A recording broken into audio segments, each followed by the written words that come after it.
Do you want to do this review about the Pavo 20 Pro versus the Pavo 20? Not really. Kind of want to go home. Let's talk drones.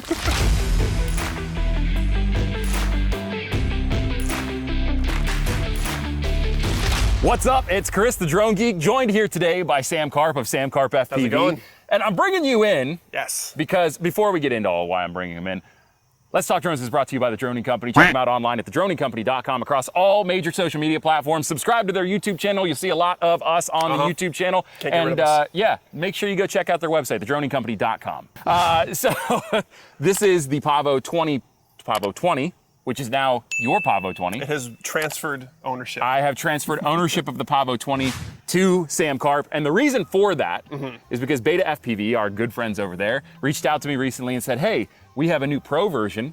Would you like the Pavo 20 Pro? And of course, my answer was, yeah, that'd be awesome. Yeah. Absolutely. So I loved the Pavo 20. You're telling me you have an upgraded version of it? I'm in. So transferred ownership of the Pavo 20 over to Sam. And now we're gonna be doing a comparison between the Pavo 20 Pro and the Pavo 20. Yeah, I'm excited to see the primary differences. Right off the bat, like that one, it's a little chunkier. It's beefier. It's beefier for sure. We have upgraded motors here. I'm not totally sure. We've got 1104 7200 kV motors. On those, I don't know if those are marked. I can't remember. Yeah, 1103 8500 kV. So definitely a little bit more of a powerful motor, larger motor. And you can sort of tell, I've already flown this a few times, and compared to the Pavo 20, which is a great drone, love flying that little thing. But compared to that, definitely noticeably more powerful with the Pavo 20 Pro. So I'll be interested to see how they compare side by side. I'll be really interested to see when we swap and I take that for a ride again and you get the chance to fly this for the first time, what you think of the Pavo 20 Pro. I'm stoked. Yes, absolutely. Another important, maybe not so important, but just something to keep in mind. Sam is running the Express LRS configuration for his RX on the that was Pavo fun 20. to set up. Yeah, that was a ton of fun, wasn't it? No. I went the smart route and I had Beta FPV actually send me this pre-configured with TBS Crossfire. So we are running two different protocols, but they will be outside of the DJI ecosystem, which is what I've flown traditionally. So yeah, really excited about this. Let's not waste any more time. Yeah. Before we actually do that, hold on one second, I'll be right back. I gotta cut that.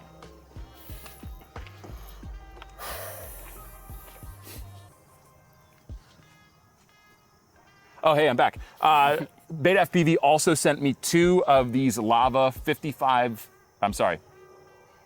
Okay, I'm back. Yeah, before we get into the actual testing, we will be starting the testing with the Pavo 20 Pro with these two 3S Lava 550 milliamp hour batteries. These were sent to me by Beta FPV specifically for the review of this drone. So they want us to sort of take a look at how these Lava high voltage or lithium high voltage batteries compare to a traditional battery, which I have ready to use as well. Sweet. Yeah. All right. No, these look pretty nice. No, they're pretty legit. I'm excited to compare them to the regular batteries that I have over there, the regular lithium batteries, and how they perform. So let's not waste any more time. We're sort of in a ticking time bomb scenario where it could rain any minute and then this thing's washed. So let's get these things in the air. Let's start talking about them. Should be recording. We're recording. Yeah, I think we're recording. We're recording. Okay, so we are about to take off. Just an important note, instead of doing two Lava batteries on the Pavo 20 Pro, I'll be doing an independent review of this just standalone, where we'll talk about the Lava batteries. We're gonna put a Lava battery on the Pavo 20 and the Pavo 20 Pro to see if these high voltage batteries have any discernible effect and upgrade between the two systems, or how will this fly on a high voltage battery versus a regular LiPo? Yeah. So interesting stuff we're gonna be looking at here. We're gonna take off. Another important note here, we are both using the DJI O3 Air unit and all of the settings are set to auto. Keep in mind, this review isn't so much about the camera quality, although definitely take time to appreciate that. It's more so about the handling and how these things fly compared to one another. Hard to see through the screen, I know, but we'll be talking about it, whether it's during the flight or after the flight when we give you our recap. Whee! Whee! All right, where are you? I'm coming alongside the basketball courts here on the left. On the left. Yep. So right out of gate, compared to my experience with the Pavo 20 and pretty much every other Cinewhoop drone in this category, the Pavo 20 Pro is way more solid than anything I've ever flown. I'm curious to fly that one because I have very limited experience flying the Pavo 20. This is actually my first time cruising it on this Express LRS setup. anytime I've flown it previously has been through the DJI setup with your Remote 2. That little janky Remote 2. Yeah, and I'm not the biggest fan of that Remote 2. So I'll be curious to see the comparison between these with both full-sized gimbals. No, I completely agree. I am excited to sort of shift back to the Pavo 20 regular, just to sort of get a refresher on that. I haven't flown that in a minute since I got the Pavo 20 Pro.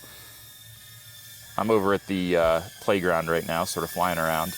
Come right at us. It's very maneuverable, the Pavo 20 Pro. Like, it could be the fact that I'm using a better FPV RC with the Radiomaster TX16S versus the DJI FPV2.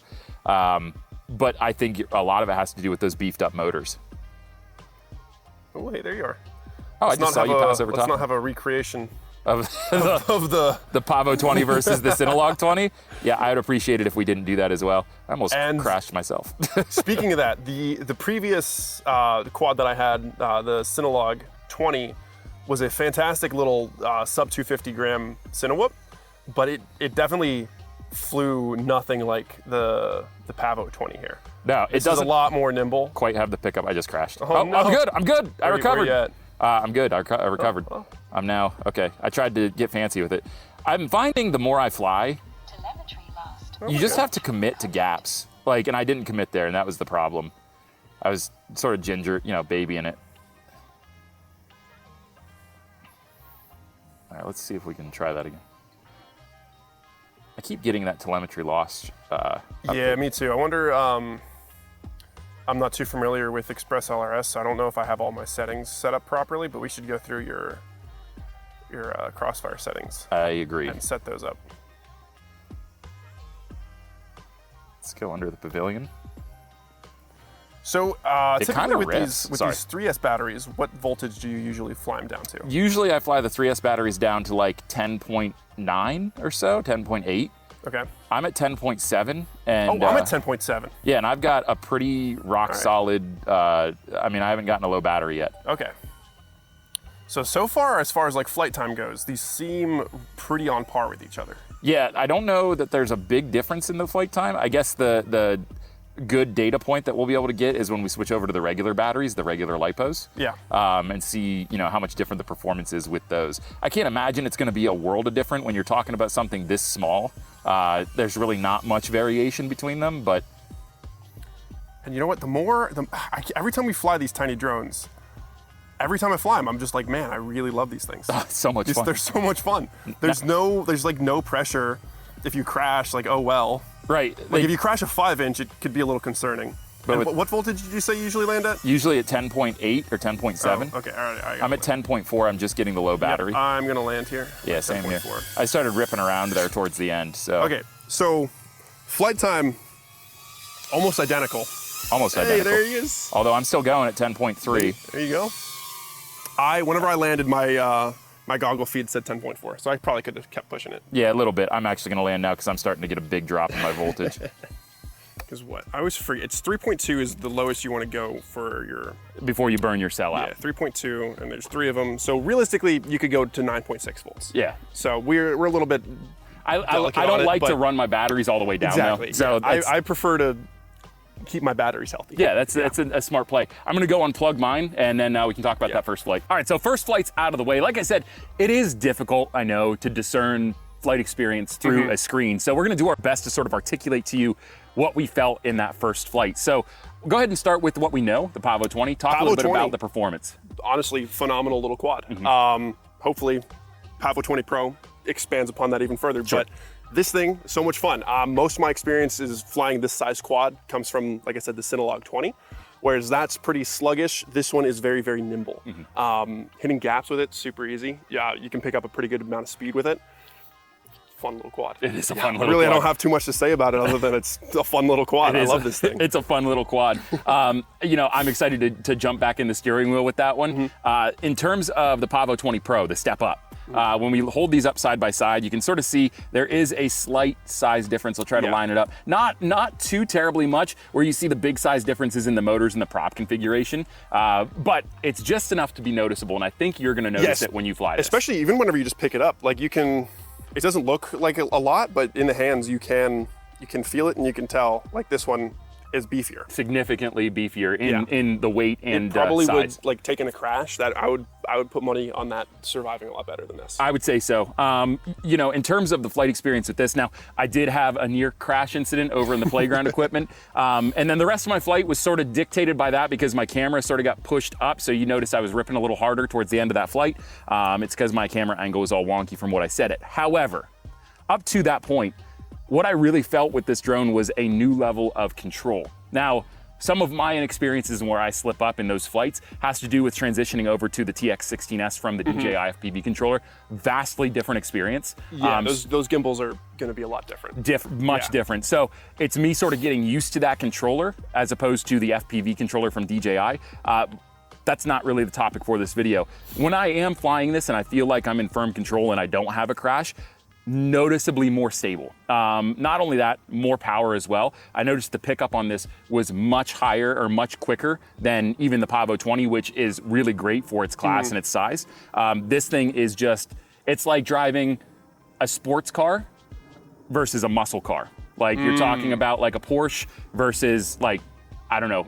It's got more oomph to it. A Chevelle. Like some grunt. Exactly. I see what you're saying. It's got some power.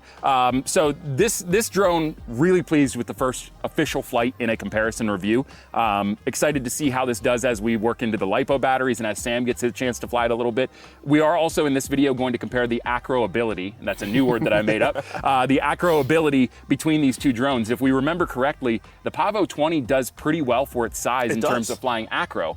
This, I have a feeling, is going to do even better. Well, the thing that's going to hold the Pavo 20 back is both of these are pretty light. I don't know do we know the exact specs on weight? No, but I'm going to go ahead and put those up right now. Perfect. So you can see those.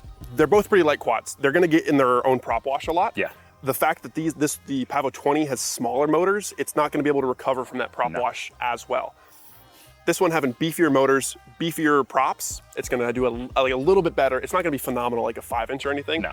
but it's definitely going to, at least it should, recover better from its own prop wash. And there's only one way to find out. There is. We got to actually do it. But before we get into the acro ability of each drone, I do want to do a swap off. I'm going to go back to what I started with in the Pavo 20. I'm also going to make sure that this ND filters or this UV filters on. Don't break it. Yeah, I won't.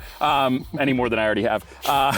We're going to go ahead and swap back to the Pavo 20. Sam is going to give the Pavo 20 Pro his first flight, and we're going to see what his thoughts are. Let's do it. All right, you ready? You excited? Yeah, Are we recording? we are recording. Okay, are you ready? Are you excited? I'm ready. I got to get used to your goggles too. Okay, all right. We're ready. We're ready. All right, ready. so let's go ahead. Let's plug in. Let's enter the matrix. And let's fly some drones. Let's do it. Oh, I might have to get a Boxer. Oh wait, how do you swap out of angle mode? There's this. Let's There's a switch. Let's do the takeover again because it's a thing. Dude, I feel like I have to fly cross-eyed. Wait, hold on. I'm gonna. It's a little fucky. Oh, I got it. Oh, you did, I got it. dude. I'm so glad I stopped that recording. Well, you want me to come back and land? No, it's all right. Whee! All right, I'm armed again. I'm back online. Okay, I'm up. Where are you at? Okay, I see you. I'm going over to the playground. This is so meta. Wow, dude, I forgot about the Pavo 20. It is, now feeling it, significantly underpowered compared to the Pavo 20 Pro. Yeah, this one definitely has more oomph. Definitely has more oomph. Oh my gosh, this is like a whole different world. It's still a great fly, don't get me wrong. The Pavo 20 is a solid little drone. But man, compared to the Pavo 20 Pro, this is sluggish. Sluggish. Where are you at right now? I'm over by the red slides. Okay, I'm over by the red slides too. That's scary. I don't know where you're at. I'm just going through the red slides. Are you I'm having a grand old time. You're going through the red slides?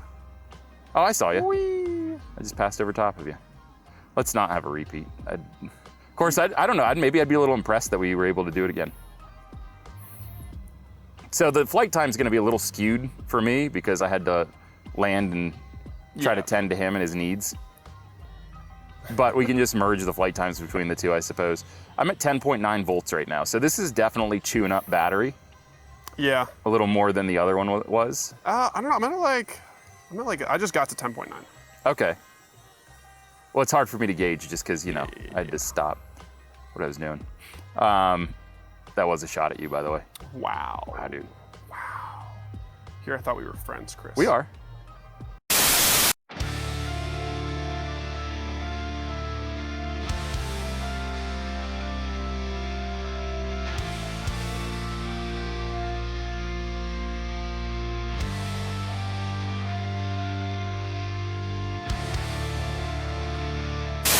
So yeah, getting back to my roots with the Pavo 20, it was a lot of fun. This isn't meant to put the Pavo 20 down. This is a great little drone. If you have this, I would say you don't really need to upgrade to the Pavo 20 Pro. Yeah, exactly. Yeah. This one, what if you're buying it brand new? This is what, like an extra $20 or something like that. Yeah. It's not that. I was looking. Before doing this, I was looking at getting a Pavo 20. Yes. And I saw that they released the Pavo 20 Pro. I was like, well, I could just splurge the extra 10, 20 bucks to get the Pro. Exactly. And if you're getting a brand new one, I'd say go with the Pro. Yeah, I would agree with that. The Pavo 20 is not bad, but if you don't have a Cinewhoop drone like this in this category and you're looking to get one, this is the way to go. Definitely beefier, a little bit more flyable. This one flew just as I remembered. Great little drone. Definitely a step up from its little brother, the Pavo Pico. More capable in acro in that way, but not an acro-friendly drone overall. It does catch itself okay, but compared to that, I'm imagining this is much less capable. Yeah, I mean, you can do a little bit of freestyle with it, but you probably don't want to do lots of things where you're falling and having it catch itself in its own dirty air as it's coming down. But I mean, you saw the footage. We were ripping in and out of the playground over there, so you can have a ton of fun flying like a little whoop style with either of these. Absolutely. So there's your Pro back. Give it back to me. Yeah, so we've got one more flight left of these two drones. Really excited to sort of give this one last go and fly some acro with this. I'll be interested to see what your perspective's like switching to the Pavo 20 now. So let's go ahead. Let's not waste some more time. Let's get these things in the air. I woke up in the morning, I put on my jacket. I told my baby mama about to go trapping. She said, keep it safe, just stay back. I woke up in the morning and I'm going trapping. I woke up in the morning, I put on my jacket. I told my baby mama about to go trapping. She said, keep it safe, just stay back. I woke up in the morning and I'm going trapping. I woke up in the morning, I put on my jacket. Told my baby mama about to go trapping. She said, keep it safe, just stay back. I woke up in the morning and I'm going trapping.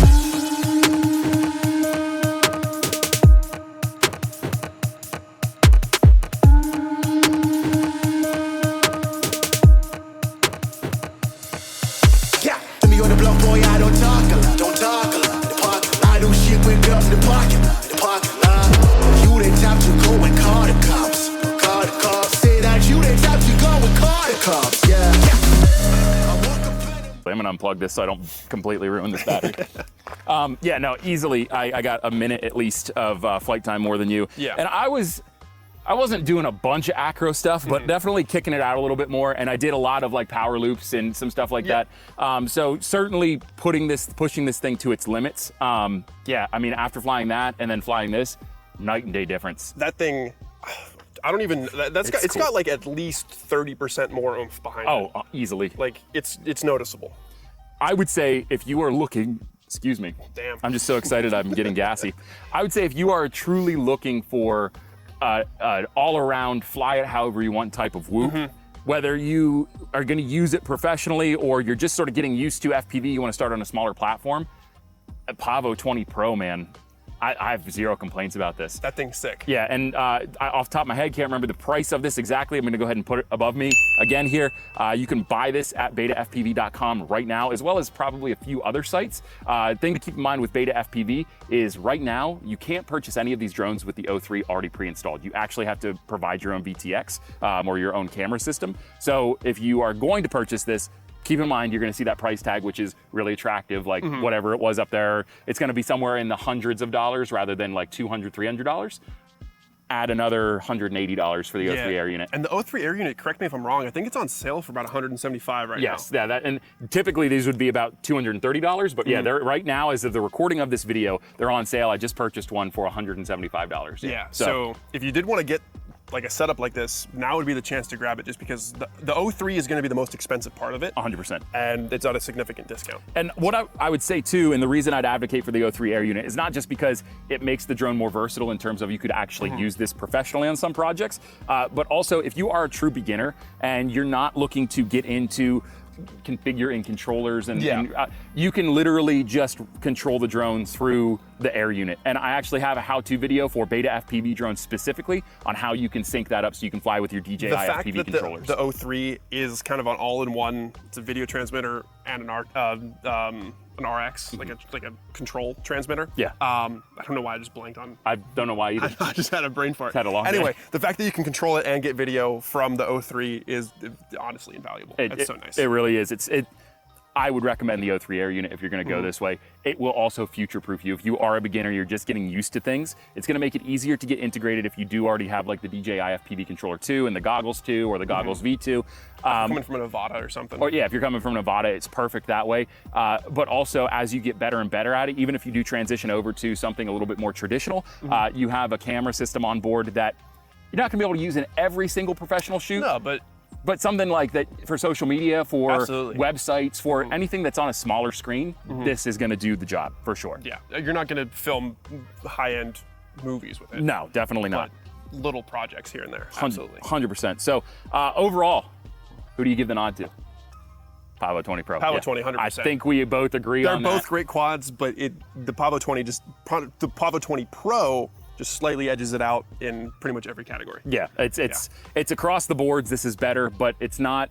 It's noticeably better, but it's not enough for me to say that drone is obsolete. You can definitely still get some of If that. you had this, I would stick with this. If you don't have this, I would get that. Yeah, for sure. If you are interested in buying the Pavo 20 Pro or the Pavo 20 for that matter, I do have links down in my description. Wow. Yeah, go ahead and check those out. Just full disclosure, they are affiliate links, and as I've said to you time and again, I'm saying this again for new viewers, new subscribers, I will not post affiliate links unless it's a piece of equipment that I would purchase myself and use myself. You will never catch me trying to peddle an affiliate link for a product that I wouldn't use or that I think isn't great.